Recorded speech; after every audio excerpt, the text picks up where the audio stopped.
অত্যাচারিত হয়েছেন, চাকরির সমস্যা হয়েছে, ঘরে খাবার নাই, অসুখ বিসুখ হয়েছে, নানান ধরনের সমস্যায় পড়েছেন। কোনো মাজার নয়, কোনো পীর নয়, মসজিদের ভিতরে চলে যান, উজু করে মসজিদে ঢুকে 2 রাকাত কাজায়ে হাজাতের নামাজ পড়েন।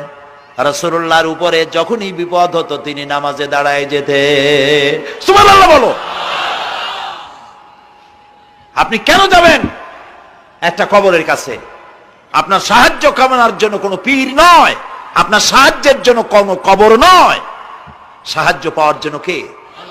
আল্লাহ চান আপনার ঈমানটা খালেস হোক। আল্লাহ তাআলা এটা বরদাস্ত করতে পারেন না যে মানুষ কারো কাছে গিয়া আরেকজনের কাছে গিয়ে নথি স্বীকার করুক। আল্লাহ সহ্য করেন না। ইন্না শিরকা লাযুলমুন আযীম, শিরক হচ্ছে মস্ত বড় জুলম, অত্যাচার। আল্লাহ সব থেকে অপছন্দ করেন কোন গুনাহ বলেন? শিরক। আল্লাহ সহ্যই করেন না। কেন করেন না? একটা যুক্তিতে আসে। যারা বিবাহ করেছেন তাদের স্ত্রী যদি স্বামীর সাথে যে ধরনের হাসি খুশি প্রেমের আদান প্রদান করে, স্বামী ছাড়া যদি আরেকজন পুরুষের সাথে এরকমের ভাব বিনিময় করে, ফোনে কথা বলে, প্রেম করে, খুব সুন্দর করে ভালোবাসা দিয়ে যদি চিঠি লেখে অন্য পুরুষের কাছে, অথবা প্রেম নিবেদন করে, তাহলে স্বামীদের অবস্থা কেমন হবে বলেন? এইটার জবাব দিতেও যদি দেরি হয় তো খুবই কুলক্ষণ। হ্যাঁ, ভয়ানক হবে, ভয়ানক হয়ে যাবে। নিজের চরিত্র যতই যা হোক, বউর চরিত্র ভালো চাই। আচ্ছা বলেন তো, স্ত্রী আপনার সঙ্গে যেভাবে প্রেমের হাসি হাসে, প্রেম নিবেদন করে, ওই রকম আরেকটা পুরুষের কাছে সাথে করলে আপনার সহ্য হয় না কেন? আপনি স্ত্রীর উপরে আপনার অধিকারটা কতখানি, কি জন্যে? আপনার স্ত্রীর যে হাসি, যে মিষ্টি হাসি, যা আপনার প্রাণ কেড়ে নেয়, ওই হাসিতে আপনার কোনো অবদান আছে বলেন? তার যে টানা টানা চোখ, সুন্দর ভ্রু, মাথায় অনেক লম্বা চুল, শরীরটা সুন্দর, যৌবন, রূপ, এর ভেতরে আপনার কোনো অবদান আছে? হ্যাঁ আছে, একটু তো আছেই। আপনি যে মুখ দিয়ে বউটা হাসে, সেই ঠোঁটে একটু লিপস্টিক লাগাইছেন। যে চোখের জন্য আপনি পাগল, সেই চোখে একটু কাজল লাগাইছেন। শরীরটাকে পেঁচাবার জন্য সুন্দর একটা শাড়ি কিনে দিছেন। একটা শাড়ি দিয়ে, একটু লিপস্টিক কিনে দিয়ে, চুলের একটা ক্লিপ কিনে দিয়ে, একটা ভালো শাড়ি কিনে দিয়া স্ত্রীর উপরে যদি এত অধিকার আছে যে কোনদিন মৃত্যু পর্যন্ত কোন প্রেমের হাসি, ভালোবাসার আদান প্রদান আপনি ছাড়া আর কারো সাথে করতে পারবে না, এইটা যদি আপনার অধিকার এভাবে প্রতিষ্ঠিত হয়, তাহলে এই হাসি যিনি দিলেন, এই দাঁত, এই সুন্দর চোখ, এই রূপ, এই যৌবন যা আল্লাহ তাআলা দিলেন, তার সামনে কোনো পীর অথবা কবরের সামনে যদি হাত পাতে আল্লাহ বরদাস্ত করেন না। কথা কি বুঝে আসছে? কথা বুঝে আসছে? আলহামদুলিল্লাহ বলেন। আলহামদুলিল্লাহ। বুঝলেই আমাদের কষ্ট সার্থক। আলহামদুলিল্লাহ বলি। আমরা যেন আল্লাহরে চিনতে পারি, বুঝতে পারি। আমার বিশ্বাস করুন, কোরআন আমার সামনে, আল্লাহর কসম, কোন জীবিত পীর, কোন মৃত্যু পীর আমার ভাগ্যের ভালো বা মন্দ করার কোন অধিকার রাখে না, রাখে না, রাখে না। কোন পীর ফু দিয়ে আমার ভাগ্যকে ভালো বানাই দিতে পারবে না, পারবে না, এবং আমার একটা চুলও বাঁকাও করতে পারবে না।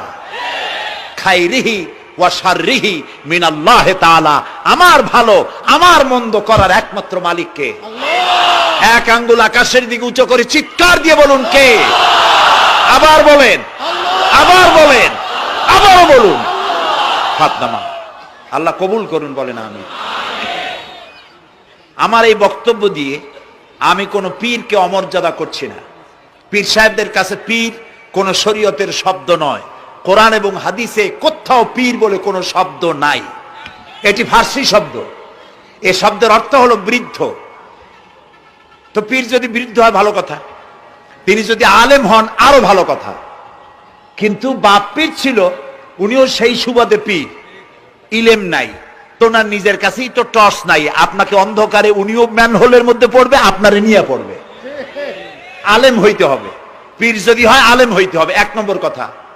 2 নম্বর কথা হলো তিনি ব্যবসায়ী হবেন না, ধর্মের নামে তিনি ব্যবসা করবেন না। তিনি মানুষকে হেদায়েতের পথ দেখাবেন, প্রয়োজনে জেলে যাবেন, প্রয়োজনে ফাঁসির মঞ্চে দাঁড়াবেন। তিনি নিজেকেই ইসলামের সব আমি করি, আর ইসলাম কারো কাছে নাই। যারা ইসলাম করলো 70-80 বছর ধরে, রাজনীতির পথ দেখালো, তারা ইসলামের দল না, ওনারটাই ইসলামের দল। এই ধরনের ফাজলামি বক্তব্য থেকে বিরত থাকতে হবে, এই ধরনের বেয়াদবিপূর্ণ বক্তব্য থেকে বিরত থাকতে হবে। আমার দোকানে খাঁটি ঘি পাওয়া যায়, আর কারো দোকানে খাঁটি ঘি পাওয়া যায় না। ইসলাম নিয়ে এই ধরনের মনোপলি বিজনেস করতে দেওয়া হবে না। প্রিয় ভাই সব, আমরা পীর সাহেবদের চিনি। পীর ছিলেন শাহজালাল রহমতুল্লাহ আলাইহি, সুবহানাল্লাহ। যুদ্ধ করা লাগে নাই, আজান দিয়েছেন, মূর্তির মাথা ভাঙ্গা চুর চুর হয়ে পড়ে গিয়েছে। গৌর গোবিন্দ পলায়া কুল পায় নাই। লোকেরা যায় তার মাজারে গিয়ে গজাল মাছ জিয়ারত করে আসে, কিন্তু তরবারিটা দেখে আসে না। দোধারি তরবারি এখনো আছে, সুবহানাল্লাহ বলেন। পীর ছিলেন হযরতে বাহাউদ্দিন নকশবন্দি, মুজাদ্দিদ আল ফিসানি রহমতুল্লাহ আলাইহি, বড় পীর আব্দুল কাদের জিলানী রহমতুল্লাহ আলাইহি, খাজা মুঈনুদ্দিন চিশতি রহমতুল্লাহ আলাইহি, শাহজাহান আলী রহমতুল্লাহ আলাইহি। কত ওলিউল্লাহর মাজার দিয়ে আমার দেশ ভরা, আলহামদুলিল্লাহ কর। আরে একদিকে মানুষকে মুরিদ বানায়া মুরিদের টাকা দিয়ে নিজেদের পকেট ভরেন নাই। ওনারা এরকম করতেন না, এইরকম করতেন। আর রাসূলুল্লাহ বলেছেন এই রকমের হাতের মর্যাদা নাই, এই হাতের মর্যাদা। আমি পীর দেখছিলাম, বাইতুল শরীফের পীর হযরত শাহ আব্দুল জব্বার সাহেব, আল্লাহ তাআলা জান্নাতুল ফেরদাউসের মেহমান বানায়নি।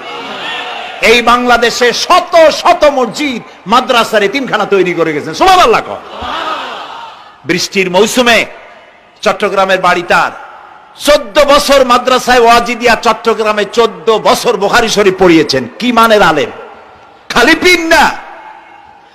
মুরিদরা যত টাকা দিত, এই টাকা দিয়ে বড় বড় মাদ্রাসা মসজিদ করেছেন। আর বৃষ্টির সময় সাথী সঙ্গী নিয়ে বস্তি এলাকায় যেতেন, পলিথিন দিয়া ছাওয়া, বাচ্চা আর তার স্বামী নিয়ে কাতরায় এক কোনায় বসে আছে, খাবার নাই, চাউল নাই, অসুস্থ, তাদের চাউল দিয়ে আসতেন, তাদের রান্না করার শাকসবজি দিয়ে আসতেন, ওষুধ দিয়ে আসতেন, হাড়ি পাতিল দিয়ে আসতেন।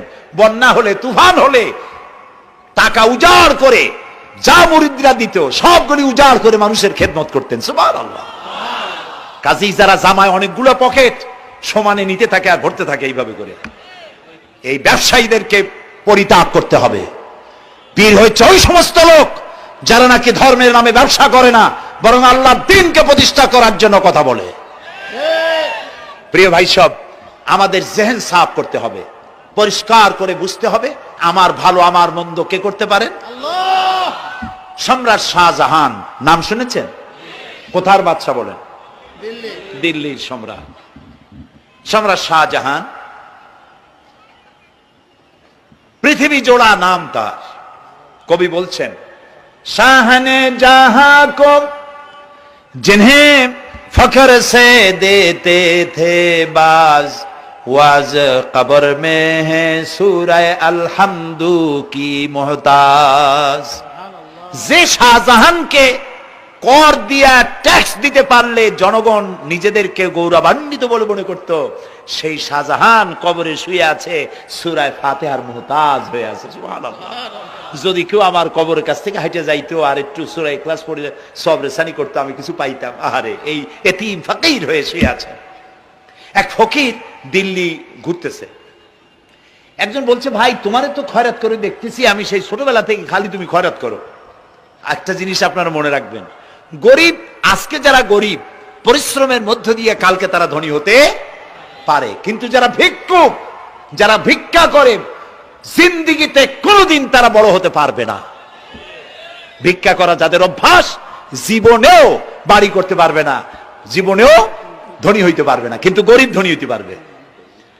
কারণ হলো আল্লাহর কাছে দুইটা বৈধ জিনিস অত্যন্ত ঘৃণিত। কয়টা? একটা হলো তালাক আর একটা হলো ভিক্ষাবৃত্তি, মানুষের কাছে চাওয়া আল্লাহ পছন্দ করেন না। তো ভিক্ষুক ঘুরতেছে, একটা লোক বলল, মিয়া তোমার তো সারা জীবনই খরচ করতে দেখি। খরচ করবো না, করবো কি, যার কাছে যাই সে দেয় 4 আনা 2 আনা 1 টাকা, এর বেশি তো দেয় না, তেদি আমি কেমনে বড় লোক হবো? কয় যে তুমি বাদশারে চোখে দেখো না, বাদশারে চোখে দেখো না? কয় বাদশার কাছে কি আমার মতো লোক যাইতে পারে নাকি? কল না, যাইতে হবে, যাও। বাদশা একবার যাবা, এমন দেওয়া দেবে জীবনে আর তোমার খরচ করা লাগবে না। পাতি শিয়ালের পিছনে ঘুরে তো লাভ নাই, পাতি শিয়ালে খায় মুরগি, তোমার একটা ঠ্যাং দেবে, দাঁতের খেলালের কাজও হবে না। বাঘের পিছনে ঘোরো, বাঘে খায় গরু আর হরিণ, একটা রান দিলে তুমি 1 সপ্তাহ খাইতে পারবে। কাজে ঘুরতে গিয়েও বোঝা উচিত কার সাথে ঘুরি। তো বলছে বাদশার কাছে যাও। তো বাদশারে পাবো কই? কই তো দেখলাম কেবল মসজিদে ঢুকলো। তারপরে ফকির গিয়ে দাঁড়ায় আছে বারান্দায়, দেখে যে উনি বাদশা ভেতরে বসে হাত তুলে আছে ভাবে, আর চোখ দিয়ে পানি পড়ে দাড়ি ভিজে ভিজে পড়তেছে। নামাজ শেষ করে, মোনাজাত শেষ করে বাদশা বেরিয়েছেন। কোন বাদশা? শাহজাহান। বাইরে আসার পর ফকির বলল আসসালামু আলাইকুম, বলে ফকির রওনা করছে। বাদশা বলে দাঁড়াও, তুমি যে রওনা করলা, তোমার তো ভিক্ষুক মনে হয়, আর লোকেরা যারা ভিক্ষুক না তারাও তো আমার কাছে চায়, আর তুমি তো ভিক্ষুক, চাইলে না কেন কিছু? ভিক্ষুক বলে জাহাপানা, আমি কিছু চাইতে এসেছিলাম আপনার কাছে, কিন্তু আপনার করুণ অবস্থা দেখে আমার জ্ঞানের চোখ খুলে গিয়েছে। আমি দেখতে পেলাম আমি যার কাছে চাইতে এসেছি, আমি তো কান্দি না, হাতও বাতি নাই। যার কাছে চাইতে আসতাম দিল্লির সম্রাট, আবার কোন সম্রাটের কাছে হাত পেতে ভিক্ষুকের মতো কি জানি চায়, আর চোখ দিয়া পানি পড়ে দাড়ি ভিজে ভিজে পড়ছে। আমার জ্ঞানের চোখ খুলে গেছে, দুনিয়ার বাদশার কাছে আর চাইবো না। বাদশা কান্দে যে বাদশার কাছে, তার কাছেই চাইবো। প্রিয় ভাই সব, এই জন্যে জিহ্ন সাফ করে ফেলুন। দুনিয়ার কোন মানুষের জন্য, মানুষের কাছে নয়, কোন কবরে নয়, কোন কারো কাছে নয়, আল্লাহ তাআলার কাছেই আমরা নামাজের মধ্যে ঘোষণা করেছি, ইয়াকা না'বুদু ওয়া ইয়াকা নাস্তাঈন। আল্লাহ তাআলা তোমার একমাত্র ইবাদত করি, তোমার কাছেই সাহায্য চাই। কাজেই সাহায্য আল্লাহর কাছে। কার কাছে চাইবো বলে? আল্লাহ আমাদের ঈমান পোক্ত করে দিন। আমরা বলি আমিন, আমরা বলি আমিন। অসুখ বিসুখ হইলে পরে ধৈর্য ধরবেন। অনেক মানুষ আছে জ্বর হইলে কয় যে এত নামাজ পড়ি খালি জ্বর আমারই হয়, এত রোজা রাখি, ভালো ভালো কাম করি, আমার ছেলের অসুখ মোটে সারি না। এই জাতীয় কথা বলবেন না। মুমিনের পায়ে যদি কাঁটাও ফোটে সওয়াব থেকে খালি নাই, ধৈর্য ধরতে হবে। কাঁটা ফুটছে, বলেন ইন্না লিল্লাহ। আজাবান লিল মুমিন, মুমিনের জন্য বড়ই আশ্চর্য ব্যাপার, বিপদ হইলেও শুকর আদায় করে, আর সুখে থাকলেও শুকর আদায় করে। সুবহানাল্লাহ বিহামদি। বিপদ আসলে সে বলে ইন্না লিল্লাহি, বলেন ইন্না লিল্লাহি ওয়া ইন্না ইলাইহি রাজিউন। আর যখন শান্তি আসে বলে আলহামদুলিল্লাহ। দুই অবস্থায় তার জন্য নিয়ামত আল্লাহর তরফ থেকে সে পায়, আলহামদুলিল্লাহ। প্রিয় ভাই সব, তো আল্লাহর উপর ঈমান আনার জন্য কয়টা শর্ত বলছি না? এই যে প্যাচ লেগে গেছে, কয় যে 3টা। আল্লাহর উপর ঈমান আনার জন্য শর্ত কয়টা? 4টা। 4টার বলছি কয়টা? 2টা। আরেকটা হচ্ছে আল্লাহর কুদরত, এ বিশ্বাস করা। আল্লাহর কুদরত মানে শক্তি। আল্লাহর কিছু বিশ্বাস করবেন, বলেন জোরে? শক্তি। আকাশ এবং জমিনে শক্তিশালী কে? কিন্তু আমার দেশের জনগণ, কিছু কিছু রাজনীতিবিদরা বলে জনগণই নাকি সকল ক্ষমতার, সকল শক্তির উৎস। কি পাগল! তুমি ক্ষমতার উৎস? নাকের মধ্যে ময়লা, দাঁতে ছাতা, পেটের মধ্যে দুর্গন্ধ ভরা, ক্ষমতার উৎস। আশ্চর্য কথা। এই যে ক্ষমতার উৎস, হাজার হাজার লোক এখানে বসা, 2টা ভাউয়া ব্যাংক যদি 2 কোণা দিয়ে ঢোকে, ভাউয়া ব্যাংক চেনেন? বিগ সাইজের ব্যাংক, 2টা যদি দুই দিক দিয়ে ঢোকে লাফাইতে লাফাইতে, সামনে যারা আছে এমনি লাফাবে। অন্তত টঙ্গী তামিরুল মিল্লাত মাদ্রাসা ছাড়াইয়া তারপরে ফিরে তাকায় বলবে, ভাই আমরা দৌড়াই কেন? ব্যাংকের সামনে অসহায়, বল্লা ভীমরুলের সামনে অসহায়, সাপের সামনে, বিচ্ছুর সামনে অসহায়, তারা কয় সকল ক্ষমতার উৎস জনগণ। কপাল পোড়া, ক্ষমতার উৎস জনগণ নয়। এটা কোরআনের সাথে কন্ট্রাডিকশন হয়। এ কথায় আল্লাহ বলেছেন আন্নাল কুওয়াতা লিল্লাহি জামিয়া, সকল ক্ষমতার উৎস কে? চিল্লায় বলো। ক্ষমতা কি দেখছেন? মাত্র 1.5 মিনিট। কয় মিনিট? মাত্র 1.5 মিনিট। আল্লাহ বলেছেন কোন, সাথে সাথে তামিলনাড়ু, মালয়েশিয়া, ইন্দোনেশিয়া, থাইল্যান্ড, মালদ্বীপ, শ্রীলঙ্কা 2 লক্ষ লোক শেষ, 1 লক্ষের খোঁজ নাই। সমুদ্রের পানি 33 ফিট উঁচু হয়ে এসছে। সুবহানাল্লাহ কই ইচ্ছে করে না? বিজ্ঞানীরা বলেছেন ভারত মহাসাগরের তলদেশে ফাটল ধরেছে, ওর কয়েক কিলোমিটার নিচে ভূমিকম্পের উৎপত্তি হয়েছে। ভারত মহাসাগরের পানি 3 হাত না 4 হাত?